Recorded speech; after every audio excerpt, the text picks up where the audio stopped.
नमस्कार। देशाला आज नवा उपराष्ट्रपती मिळाला। एनडीएचे उमेदवार जगदीप धनखड हे मोठ्या मताधिक्याने विजयी झाले आहेत। उपराष्ट्रपती पदासाठी आज मतदान झाले आणि आजच्याच दिवशी मतमोजणी झाली। यावेळी संपूर्ण म्हणजे 725 मते पडली। त्यापैकी 528 मते एनडीएचे उमेदवार जगदीप धनखड यांना आणि 182 मते विरोधी पक्षाच्या संयुक्त उमेदवार मार्गारेट अल्वा यांना मिळाली, तर 15 मते अवैध ठरली। आकडेवारीचा विचार करता राष्ट्रपती पदाच्या निवडणुकीप्रमाणे ही निवडणूकही एकतर्फी वाटत होती।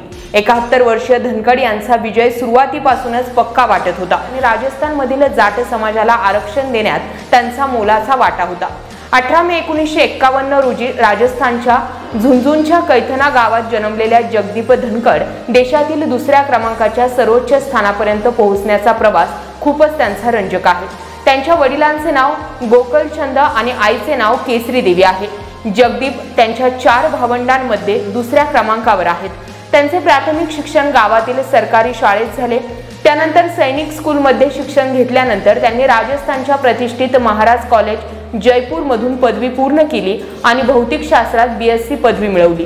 त्यानंतर 1978 मध्ये जयपूर विद्यापीठात LLB अभ्यासक्रमाला प्रवेश घेतला। जगदीप धनखड यांनी कायद्याची पदवी घेतल्यानंतर वकिली सुरू केली आणि 1990 मध्ये त्यांना राजस्थानच्या उच्च न्यायालयात वरिष्ठ वकील म्हणून घेण्यात आले।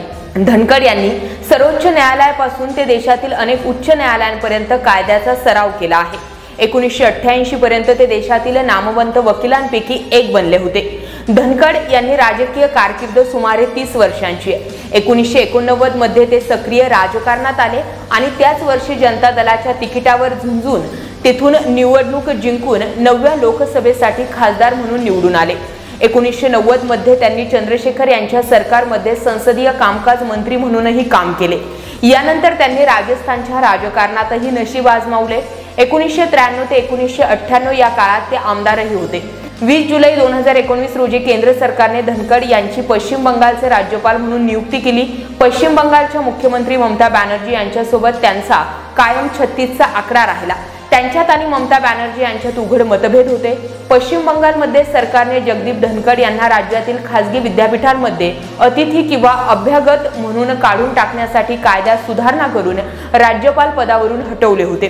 राजकीय तज्ञांच्या मते आगामी विधानसभा आणि 2024च्या लोकसभा निवडणुका लक्षात घेऊन भाजपने जगदीप धनखड यांना उमेदवार म्हणून घोषित केले होते। आपला पक्ष शेतकरी समर्थक असल्याचा संदेश शेतकऱ्यांना देण्याचा भाजपचा प्रयत्न आहे।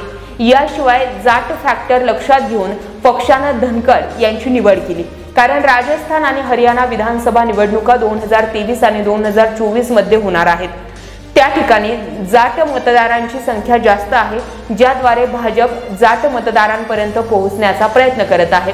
एकंदरीतच असा काहीसा धनखड यांचा प्रवास आहे। हा प्रवास ऐकल्यानंतर तुम्हाला काय वाटलं कमेंटमध्ये व्यक्त व्हा। व्हिडिओ आवडला असेल तर जास्तीत जास्त लोकांपर्यंत जरूर शेअर करा आणि हा व्हिडिओ जर तुम्ही आपला आवाज या YouTube चॅनलवर पाहत असाल तर आपल्या YouTube चॅनलला सबस्क्राइब करा आणि जर फेसबुक पेजवर पाहत असाल तर आपल्या फेसबुक पेजला जरूर फॉलो करा। धन्यवाद।